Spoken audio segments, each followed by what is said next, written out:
And a lot of people threatened me also, doing the cartoons that you're doing.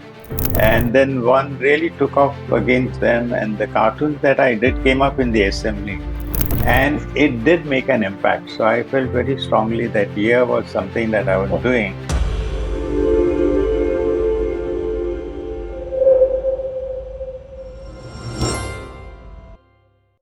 Welcome to the Moog series. This is where we meet some amazing people and talk about the Moog they have in their lives for various things, for career, their hobbies, and people in their life. In today's episode, we have some amazing personality, a renowned cartoonist.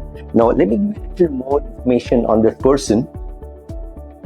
So, this man created more than 40,000 cartoons in his life. He is the recipient of a State Culture Award for State of Goa, which is supposed to be the highest award in art and culture.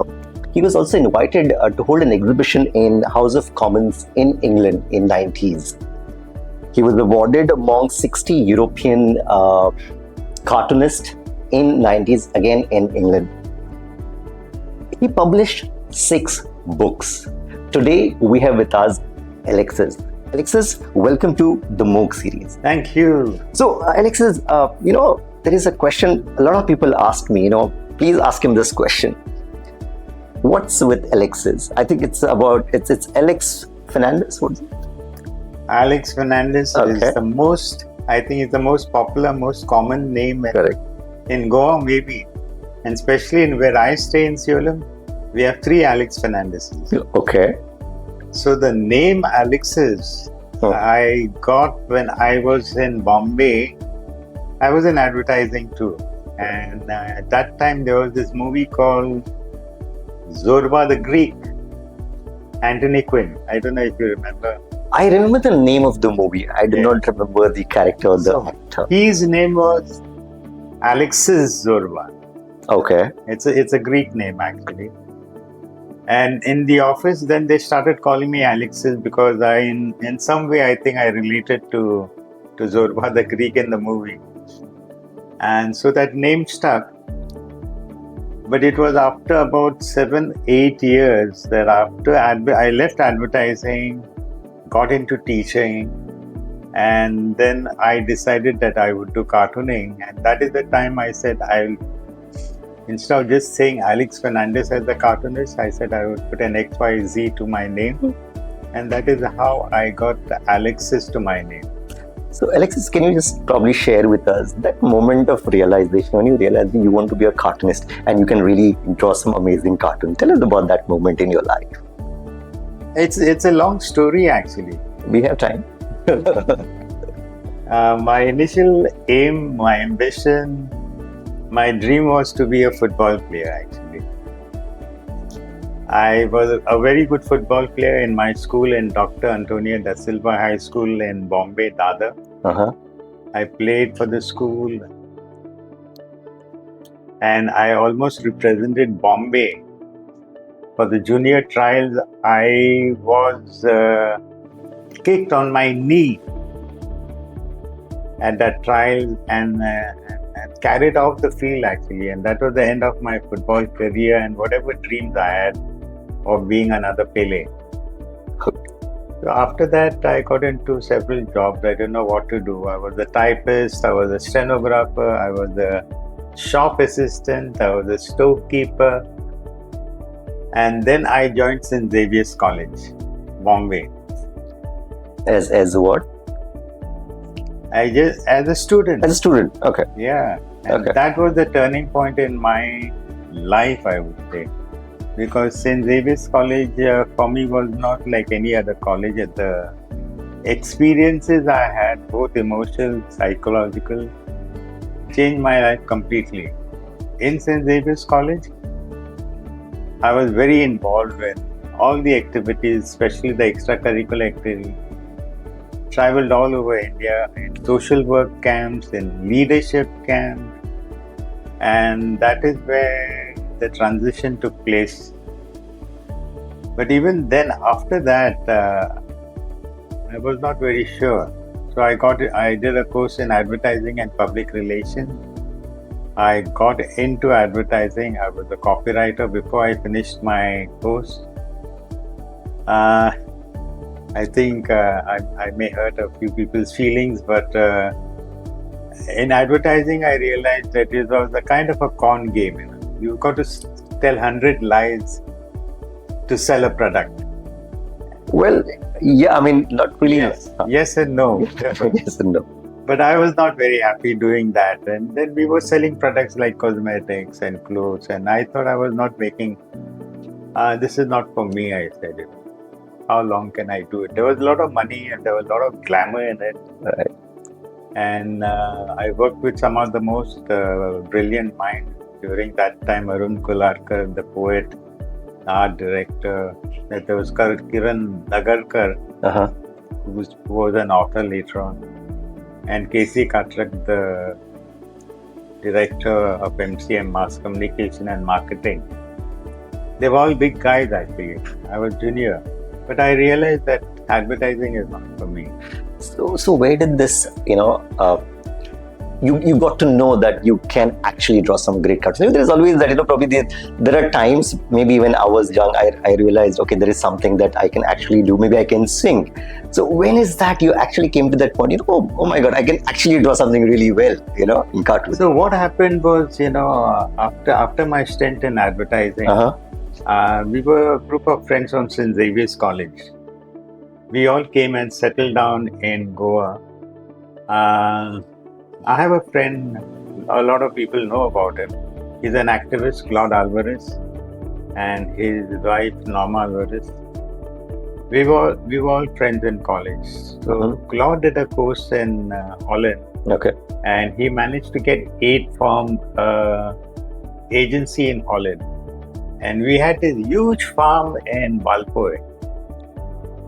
It was called Rustic Farm.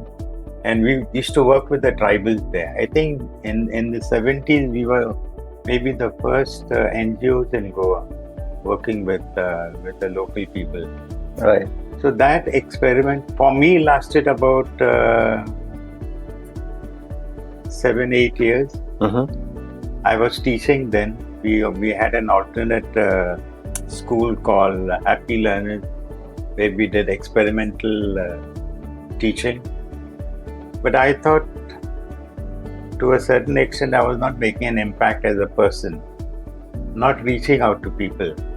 So that is when I decided I'd do cartooning. That was the enlightening time that so you realized it. I realized, okay, this is for something that I should. And I was 40 years then. Okay. But I said it's now or never. And literally from scratch I started. Cartooning ever got you into trouble? Because when it comes to cartooning, we always talk about some funny, pictures of politicians and a lot of events that actually go around the state. And a lot of people don't like it. You offend a lot of people. Did it ever get you into trouble? Especially politicians. Especially politicians. Yeah, but for one thing, cartooning is not funny. Suppose people think that cartooning is fun. Well, it is partly fun, but it's a very serious occupation actually. And it's an occupational hazard actually, because the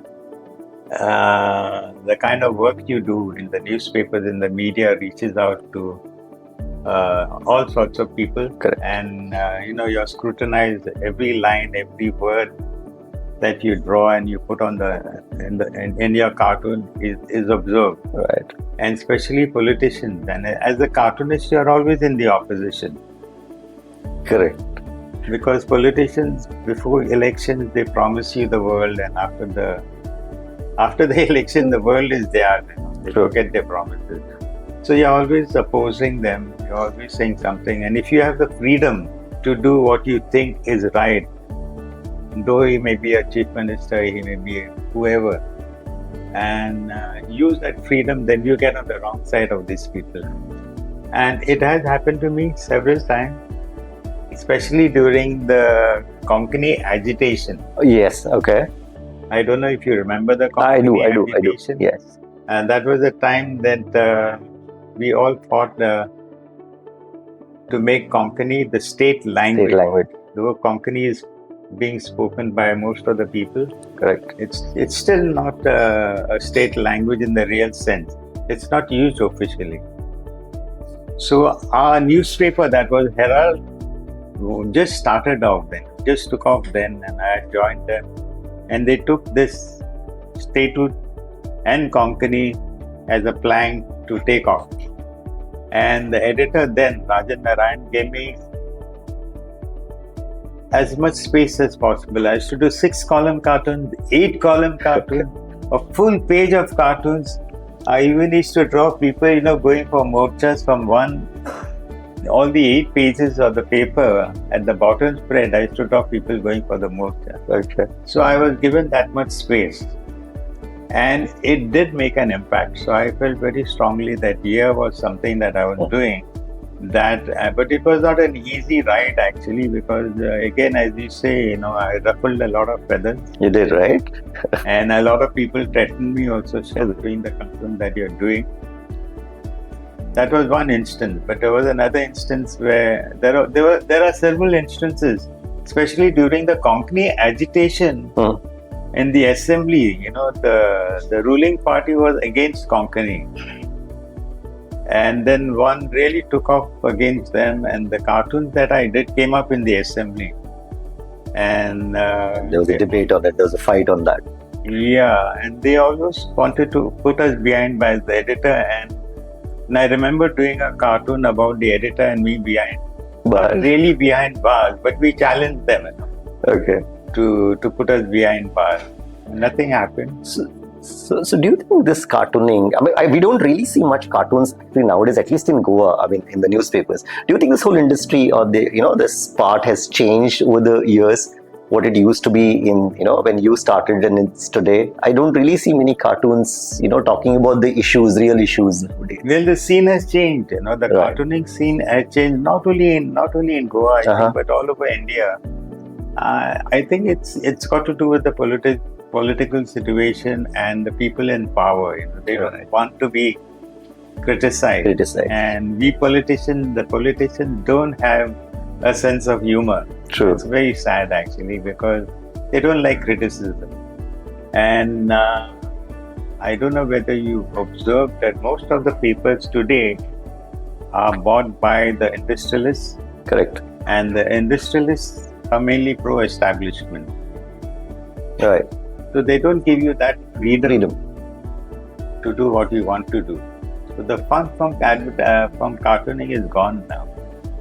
So that's why you don't see too many cartoons in the newspapers. And even the cartoons that appear, they are not the very strong cartoons, because you don't get that space in the paper to put and the freedom.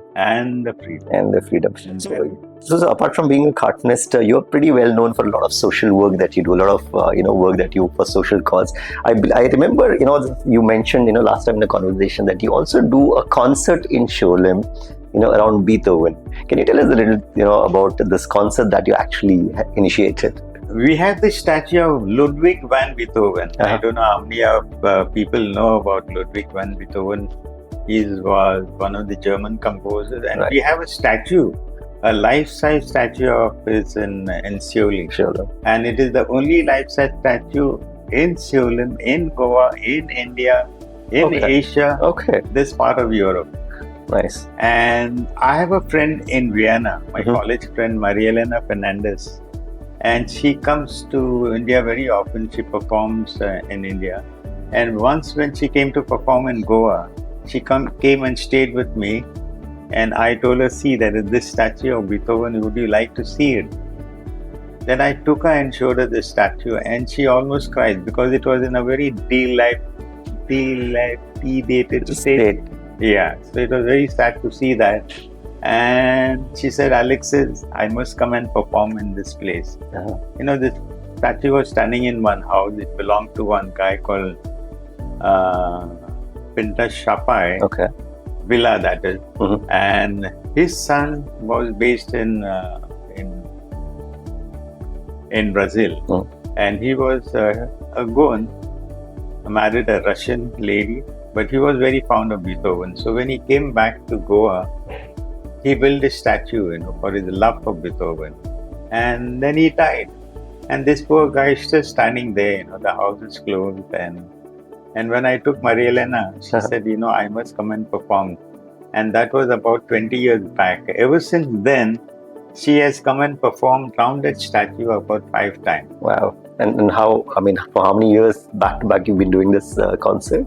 This is again in the 90s. 90s. Yeah. Okay. I believe you also you were the one who initiated the Saja boat parade in Sholin. How did that happen? We had this very traditional boat parade that was going around. It was not exactly a parade, but we had these boats coming from different parts of the area around Seoul, that is Morji, that is Asagaon, that is Anjuna, Bade, wherever. And they used to come and we have a huge cross in front of the Seoul church. So every year for the last 100 years, not these last 30 years, but before that, it was a tradition that they came and they said the prayers and then they went back. And suddenly they had stopped. That was the time when a friend of mine from Anjuna, Herman, he's no longer there. And I decided that we should revive it, call them back. And that is how we told them, y'all don't just come, you all say your prayers, but we'll give you a prize for the best crown of flowers that you all wear. You all decorate your boats, you all decorate the songs that you all sing.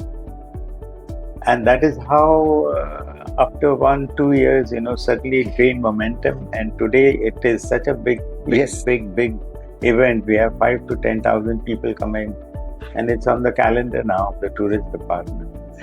So now, from the social angle, coming back to your cartooning, as we mentioned earlier, that you were also actually invited at House of Commons in England to hold an exhibition. Tell us a little about that experience of yours, going all the way from here, for an exhibition. Well, what used to happen then, there was this guy called Keith Vaz. Keith Vaz was the Member of Parliament, he's a Goan. Okay. He was the Member of Parliament for the county of Leicester. Okay. And he was very fond of Goa. In fact, at this moment in time, he's in Goa. And he used to come to Goa and used to have press conferences. And so I used to go with my sketch pad, sit behind. And when he used to have his press conference, I used to sit behind and sketch him, do his caricature. At the end of the conference, I used to give it to him. So this happened at least about 3 times, in the space of 10 years. So then he was quite taken aback. He said, Alexyz, you're doing all this for me. I will take you to England. And that is how we organized the exhibition in the House of Commons. How was the experience? It was a great experience because I met, he invited me to the House of Parliament also when the session was on. And I interacted, I had 4 exhibitions then, including the London Marriott, the Shell Centre, and among the Goans in England. So it was a great experience. It was one of the highlights of my career, actually. And he told me, you have your exhibition, after 3 days you go back. But the Goans, they were so taken aback with my work. And even Keith was very impressed that he organized another exhibition in the London Marriott. Okay. And the Goans there were so excited. They said, Alexyz, don't go back. If you want to stay in England, we'll organize it for you. Oh, that's nice. Yeah, but I came back. So from a cartoonist to becoming a very well-known cartoonist across the world, how was that journey? Give us a little brief word. How was your personal experience? What do you want to talk about that experience of yours? Going from just a cartoonist to become, a very famous cartoonist. I wouldn't like to use the word famous because that is up to people to. But I did my work. If people appreciated my work, I was happy with that. And working in Goa was not an easy job because the salary you got as a cartoonist was actually peanuts. Okay. When I say peanuts, I mean peanuts because even the peon in the office used to get more than me. So why did I do cartooning? I was very passionate about Goa and what was happening in Goa. And as I said, I wanted to make an impact with whatever I was doing. And I left teaching because I thought as a cartoonist, I could make a better impact with my kind of work. And I did make an impact to a great extent. I remember going to France, and there was this guy, one Goan invited me to stay in his house. I didn't even know him. I met him at the Alliance Francaise. And he said, if you're coming to Paris, you can come and stay with me. I didn't know him from Adams. And when I went to his house, he said, my nephew knows you. Okay. And when his nephew came back from work, I met him and I said, I don't remember you. So he said, Alexyz, I remember you. We were from Magasin. And during the company agitation, we used to wait for your cartoons. And your cartoons used to inspire us to do roadblocks. Wow. That is when they used to cut the coconut trees and put the blocks during the agitation time. So that was something that I was really amazed at. And then he took me around the whole of Paris, you know. He almost lost his job. He was so excited meeting me that he took me around and he didn't tell his boss that he's taking leave. And next day I heard he almost lost his job when he was crying and they took him back. So, I think you didn't just inspire people back then, you inspire people even today. A lot of youth, I'm sure, across the country look up to you and get inspired. Is there any message you would like to give to the youth? No, but when you say inspired in what way, I don't know. The kind of work that you've been doing. See, the kind of, the cartoons that you've been actually, creating, the social work that you've been actually doing. I think the work that I did inspired, apart from Fundação Orient. Okay. Fundação Orient was the first one to, the Portuguese organization in Goa. They were the first people to recognize my work actually, and then they invited me to Portugal to have an exhibition. They told me, Alexyz, bring 100 cartoons of yours, and I had 2 exhibitions. That was the time I won this honor of this award among 60 other European cartoonists. Okay. So I don't know whether my work is inspired. I just did what I like doing actually. If I've inspired people, I'm happy with that. You did. But I did what I felt very deep about Goa, my passion for Goa, my love for Goa. That all came into my cartoon. About a week or 2 back, we were there for the documentary which was actually presented in Margao. So a lot of people who were there, and we did have a conversation, a lot of people. And it was amazing. The people, what they had to actually speak about, and that's exactly why I was very confident when I said this, that you've inspired a lot of people. And even here, right here today in this room, there are so many people who are actually inspired by you, and we will prove it to you in some time. So is there a message you want to still, give it to the youth of Goa today? No, basically, whatever you want to do in life, I'm not saying I've done great things. In my own little way, I've done what I felt very strongly. And if you don't feel strongly about what you want to do in life, I don't think you get anywhere. That inner satisfaction is very important. Whether you achieve fame or whether you achieve a lot of money is secondary. Correct. I've never achieved money in the real sense, but I've been happy with what I've been doing. And that is the essence of life, I think, to be happy with what you are doing. Do what makes you happy. Yeah, exactly. So money is not a criteria, and that is the message I would like to put across to young people. Do whatever you're passionate about, You put your heart and soul into it, and you will enjoy life. And people, well, if they appreciate your work, well and good. Otherwise, you are happy as a person. You're happy about it, yes. That is the main thing. That's the right point. And that is what message, if I have any to give to young people, is to do what makes you happy. Be passionate about your work. Thank you, Alexyz. Before we wind up, we have a small token of Moog for you. Okay, give us 1 second. Take 2 seconds. Oh Lord. This is for you from Mogasu. Dev bare kuru. Dev bare kuru and Mogasu and Khub asu. I'll just keep it right here. Thank you. Apart from this, we have another surprise for you. Can we bring her in? Yeah, okay. Bring her in. That sounds exciting.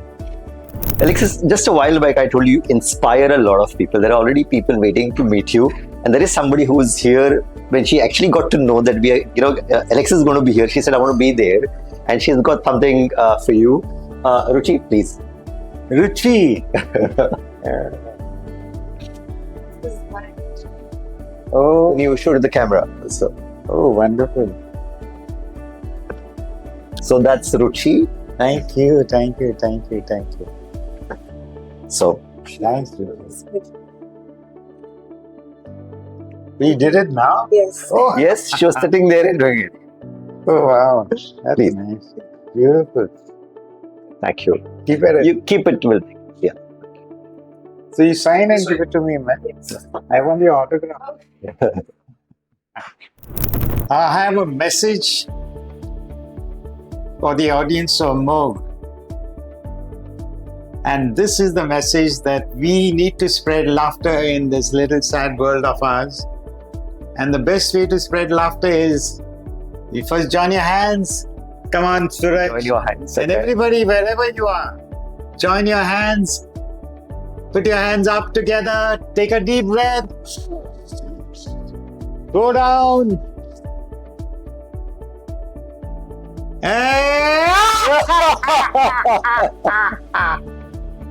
Thank you. Thank you, Alexyz. Well, there was Alexyz, and we'll see you in the next episode with somebody as amazing as Alexyz Fernandes. Thank you so much, and we'll see you again.